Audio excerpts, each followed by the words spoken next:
A saúde eu não sou muito bem não, porque além de ser diabética, eu tive 3 AVCs. Aí depois eu estava atrapalhando meu filho trabalhar, eu falei, me inscreve no Lar dos Velhinhos. A senhora foi chamada para um Lar dos Velhinhos, eu falei, graças a Deus. Ele falou, só que lá tem a diferença. Eu falei, qual? Lá é espírita e a senhora é evangélica. Eu falei, eu vou. Se Deus me chamou para lá, então eu vou, tem alguma coisa para fazer. O pedestre tem responsabilidade, ciclista... Uma cadeira na academia me foi negado pela história e pelo meu país. Hoje nós podemos, com o nosso megafone, que é o diploma na mão, nós não podemos recuar nesse debate. Declaro aberta a 7ª reunião da Comissão do Senado.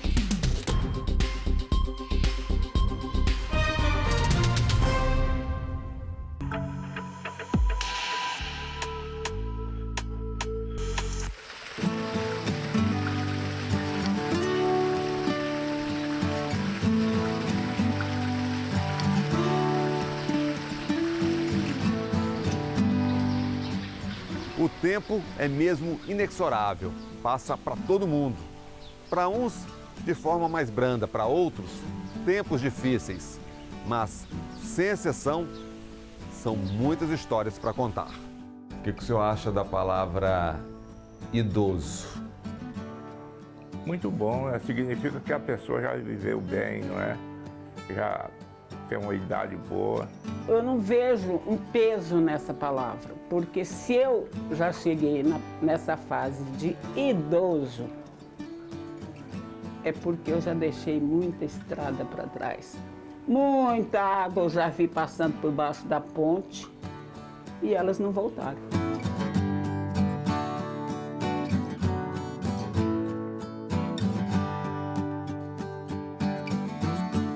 A população 60+ cresce, o país envelhece e é preciso aprimorar as políticas públicas para a terceira idade. Como estamos hoje? Para onde caminha essa terceira idade? Que a gente tem hoje é uma população de idosos já significativa no Brasil, de aproximadamente 32 milhões de pessoas, que corresponde aí a cerca de 14% dessa pirâmide demográfica. O que nós estamos observando com base nos números de hoje e daqui para frente é que essa população idosa caminha para um aumento de mais de 100%. Em 2010, agora há pouco mais de uns 15 anos, nós celebramos um marco dentro do Brasil que não foi grandemente noticiado, mas que foi interessante de ser lembrado, que foi o fato de que pela primeira vez nós passamos a ter mais idosos em sociedade do que crianças em primeira infância, de 0 até os 5 anos incompletos. Então foi a primeira vez em que no nosso país, na nossa estrutura etária, pirâmide etária, nós passamos a ter mais avós do que netos.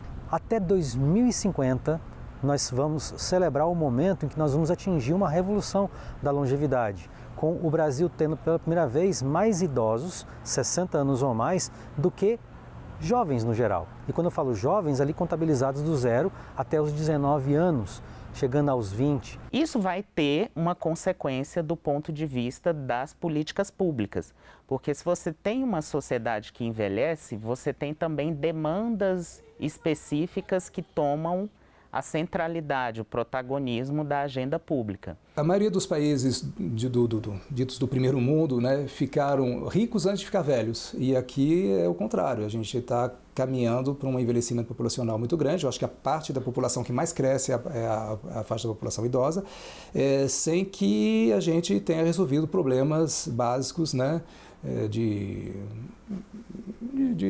como é que eu vou chamar, de saúde social, não sei se esse termo existe, né? Melhor educação, melhor saúde para todos, desenvolvimento, infraestruturas, né? Sanitárias, etc. e tal, tudo que o país precisa para se desenvolver, né? Qual seria o prejuízo econômico para o país? Uma relação entre a questão do mercado de trabalho e a questão previdenciária, quando a gente olha para esse processo de envelhecimento populacional. Porque no âmbito do mercado de trabalho, especialmente no setor privado, à medida que as pessoas envelhecem, elas são consideradas inaptas para a ocupação de certas posições. Então, ainda existe um grande, é um termo que a gente vem utilizando muito hoje, ainda existe um grande etarismo, uma grande discriminação contra pessoas idosas, ou pessoas que nem são idosas, mas que já estão ali acima dos 45, acima dos 50, com relação à inserção dessas pessoas no mercado de trabalho. E, ao mesmo tempo, ela está acima de 50, sendo considerada ainda muito jovem para aposentar. Com a reforma previdenciária de 2019, você teve um aumento da idade de aposentadoria dos homens para 65 anos, das mulheres para 62. Como é que essas pessoas vão encerrar o período de completar o tempo mínimo de contribuição previdenciária? Até 2070 é projetado que nós praticamente teremos uma falência do modelo de financiamento da Previdência Social. Por quê? Porque hoje quem sustenta a Previdência são as pessoas que estão no mercado de trabalho, injetando recursos para pagar os benefícios de aposentados, o que hoje está na faixa aí dos seus 5, 6 trabalhadores para cada pessoa aposentada. Em 2070 será 1 para 1, será um trabalhador para cada aposentado. Hoje já não consegue atingir a taxa de reposição populacional necessária para fazer, fazer a reposição da população. Essa taxa é de 2,1. Hoje o Brasil já não alcança essa taxa, está por volta de 1,7. A reposição populacional, ela está intrinsecamente relacionada a uma forma de você manter a força de trabalho necessária para que a economia continue funcionando e continue produtiva, vamos dizer assim. Então, você tem uma questão que é com a aposentadoria e com os benefícios sociais também, né? O BPC, outros programas sociais que podem vir a atender tanto pessoas idosas quanto pessoas com deficiência, né, que não conseguem atingir esse tempo de contribuição. Então, existe uma pressão enorme sobre os sistemas previdenciários e da Seguridade Social. Já que estamos falando de economia, podemos até utilizar o modelo atual do Japão. O Japão hoje é, no mundo, o país mais envelhecido, já é aquela população, já é aquele país que tem sua população com 30% de idosos na sua Constituição. E o que a gente pode tomar a partir do modelo japonês? Que eles se prepararam para o envelhecimento. Eles foram um país que buscaram enriquecer antes de atingir o seu clímax de envelhecimento. Como? Através de investimento em tecnologias, através do investimento em educação, e conseguiram chegar até a ser a segunda grande potência no mundo. As famílias, inclusive, precisam tomar para si essa lição, no sentido de cada vez mais poupar aquilo que obtém em termos de renda. Para quê? Para podermos gastar nas nossas respectivas velhices. O idoso de ontem, o idoso atual.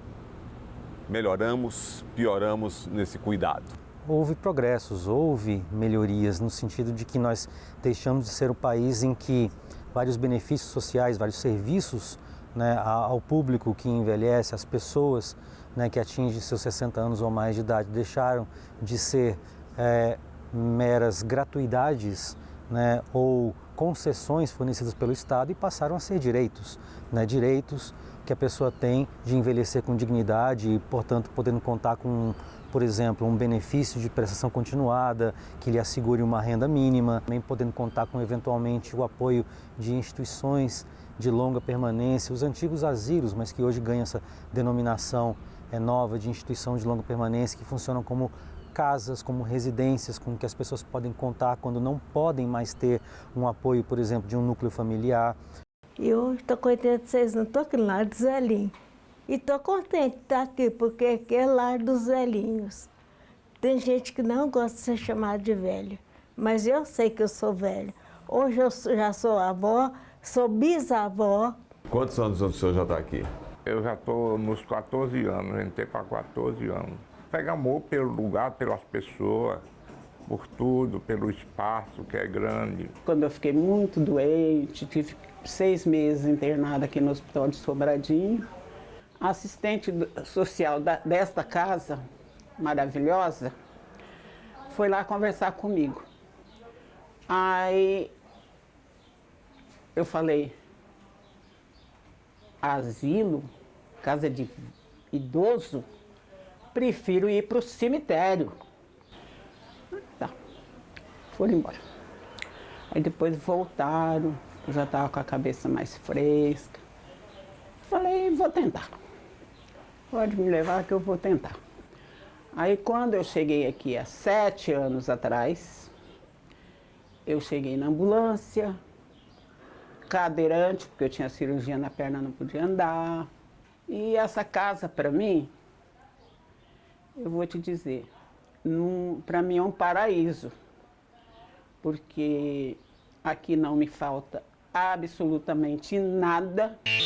Diferentes áreas das políticas, como mercado de trabalho, previdência social, educação, a própria questão da oferta de cuidados, né, que é um tema importantíssimo quando a gente olha para essa população, saúde, todos esses campos de políticas públicas, eles vão ser atravessados por essa questão. Nessa transformação demográfica, você também tem uma transformação das famílias, uma redução dos núcleos familiares. As pessoas têm menos filhos, às vezes têm filhos mais tarde, né? Tem se tornado mais comum esse fenômeno.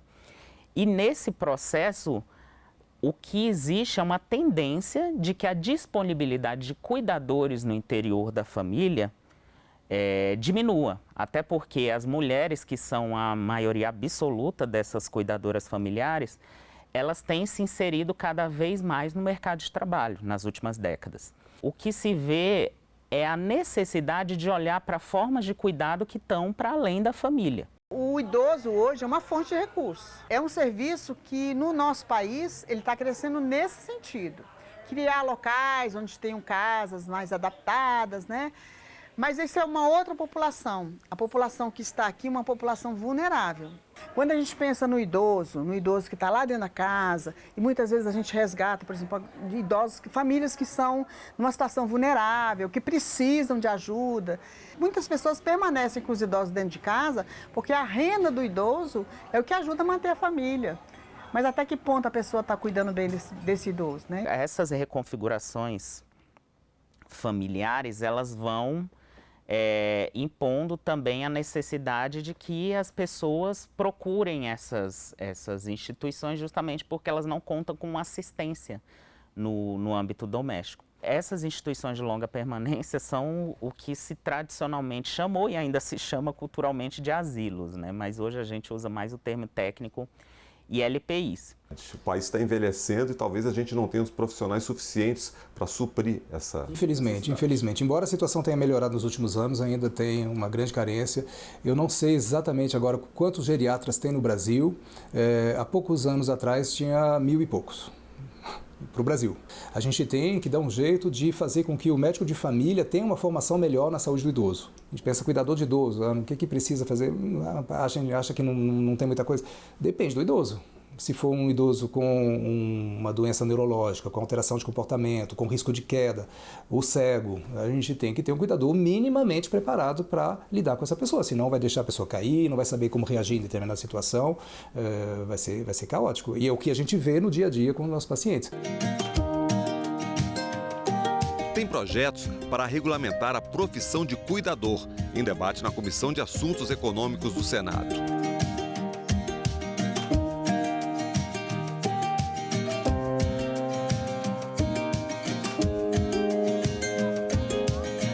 Programas de incentivo ao envelhecimento saudável também estão na pauta do Congresso.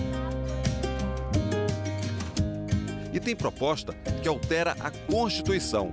A proteção ao idoso passaria a ser competência não só da União, mas de estados, municípios e do Distrito Federal.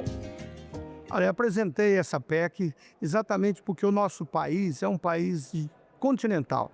E os idosos hoje, cada dia mais, precisa de atenção, até porque a população idosa está duplicando.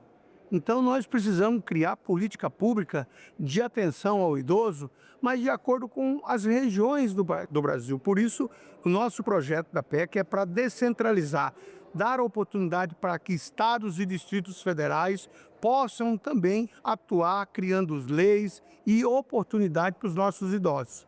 Agora, nós vamos trabalhar na Câmara dos Deputados para incluir também os municípios. Então, da mesma forma, União, estados, municípios e Distrito Federal, legislando, trabalhando, criando oportunidades de política pública para que os nossos idosos possam, acima de tudo, serem respeitados, terem uma atenção de saúde, terem atenção na convivência com a sociedade. Espero que não fique só na criação de leis, né? Que se materialize na prática com realmente ajudas efetivas que possam melhorar e facilitar a vida das pessoas idosas, notadamente na assistência social, na assistência da saúde, na assistência de produtos farmacêuticos e outras necessidades básicas que a população de idosos tem e que nem sempre consegue ter, né? Cada município tem uma liberdade de fazer leis acima daquilo que nós temos hoje. Eu dei alguns exemplos na saúde, no transporte, no dia a dia. A violência contra o idoso, por exemplo, é muito forte dentro da sua própria casa.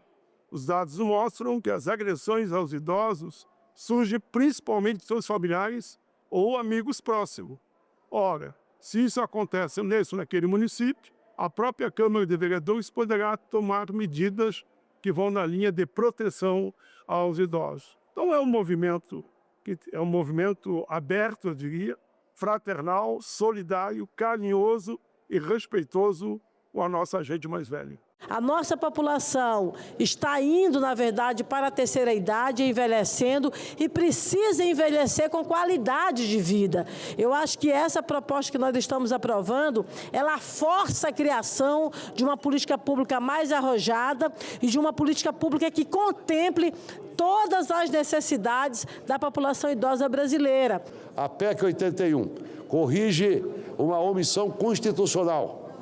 Ela reconhece que a proteção da pessoa idosa é uma responsabilidade compartilhada, permanente e estratégica. Ao aprová-lo, estaremos fortalecendo o sistema de garantias de direitos e criando condições para que o futuro, ou seja, que o Brasil se prepara com justiça social para o futuro que já começou. Ao aprovar a PEC, ilustre presidente senador Humberto Costa, é garantir que nenhuma pessoa idosa seja deixada para trás.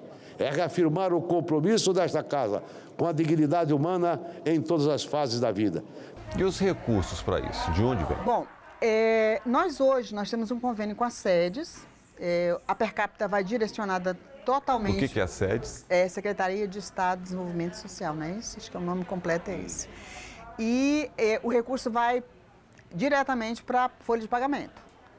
Com os valores, ele não cobre a nossa folha. Então, a gente tem que fazer eventos, campanhas e conta com a ajuda da comunidade para a gente, todo mês, chegar no valor. Porque a gente não tem histórico de atraso de salário, graças a Deus. A alimentação é comunidade, né? A gente conta muito com a comunidade para poder nos ajudar. Nós fazemos campanhas. Ontem foi o dia, toda segunda-feira nós temos 2 pessoas que vão ao SEASA. E eles fazem uma arrecadação de frutas, verduras, legumes. Isso, graças a Deus, também nos ajuda bastante. Falar de qualidade de vida é tratar de alimentação, exercícios físicos, cuidados básicos.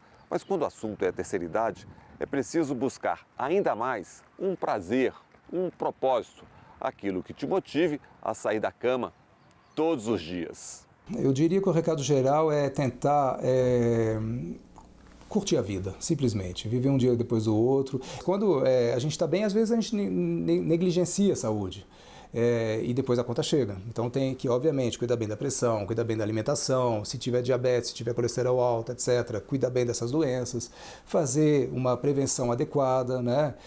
Colonoscopia de tempo em tempo, depende da história familiar também, uma coisa que não é, a prevenção não é a mesma para todo mundo, depende da história familiar da pessoa, do risco que a genética a pessoa tem. Mas, enfim, prevenir doenças preveníveis, fazer as vacinas, tomar as vacinas corretamente e também tentar manter uma vida social. Isso é outra coisa que eu não falei, mas que é interessante. A vida social, ter a pessoa isolada fica muito mais depressiva e envelhece pior. É uma ginástica que a gente trabalha na segunda e quarta com o professor Helder. E nos dias de sexta-feira a gente faz o alongamento. A gente tem bastante idoso entre aí... Na verdade, a gente tem a partir dos 60 anos até os 90. A gente também vê essas atividades importante pela socialização que eles têm, né, para eles poderem sair de casa. Estava meio baixo astral. Aí minha filha descobriu que tinha um grupo aqui que fazia ginástica e que interagiam e que eram extremamente um grupo unido, um grupo solidário em todos. E aí eu vim. Em menos de um mês eu estava já alegre. E eu acho a coisa mais importante é essa confraternização que nós temos aqui. Isso não tem exercício que pague, nem dinheiro que pague. Essa é uma maravilha, essa turma toda aqui é uma maravilha. Eu fiquei entusiasmada, a gente brinca, sabe? Sempre está todo mundo bem-humorado.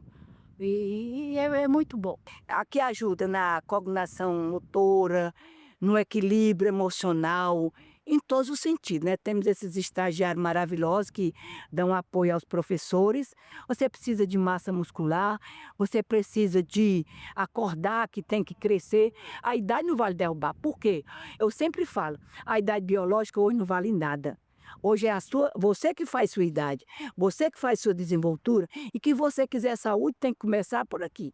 O fator da educação física aumenta mais uns 2, 3 anos de vida para eles. Tem uma área que é heterogênea, é essa área do envelhecimento. Então as pessoas já nascem diferentes do ponto de vista genético, já nascem diferentes do ponto de vista sociocultural, econômico. E com a vida, né, com o passar dos anos, essas diferenças se acentuam. Tem gente que vai ter sorte na vida, tem gente que vai ter azar, tem gente que fez tudo certo, tem gente que fez tudo errado, fumou, bebeu. Eu não falei, obviamente, né, evitar, né, tudo que faz mal, evitar cigarro, evitar bebida, enfim, exagero. Tudo isso é óbvio que é muito importante para prevenir o envelhecimento patológico. E quando esse momento a pessoa ou a família deve identificar e deve se preocupar, a pessoa deve se preocupar em ir a um geriatra? Quando a pessoa começa a perder a autonomia funcional, gerenciava suas finanças sozinho, agora delegou para um filho. Declaração de imposto de renda, sempre fez sozinho, agora é um filho que está fazendo. Por quê? Porque ficou velho, porque o filho entende mais, ok, mas alguma coisa aconteceu, por que 2 anos atrás fazia e hoje não faz? E uma das coisas que a gente encontra nos centenários, tem um estudo sobre centenários muito interessante, procuraram, né, o que os centenários tinham em comum. E basicamente eles não encontraram nada, né? Tinha até uns que fumavam há 100 e poucos anos, quer dizer, tudo que a gente fala para não fazer e tal. Mas eles tinham uma coisa assim em comum, eles gostavam de viver, eles tinham essa tal de motivação, eles tinham um motivo de estar aqui, eles queriam viver um pouco mais. Porque estavam se divertindo com os amigos, com a família, estavam fazendo alguma coisa, estavam com o objetivo de ver o neto se formar ou simplesmente, enfim, tinha alguma coisa, fazendo atividades voluntárias, né, inclusive, às vezes, que dão significado para a vida, né?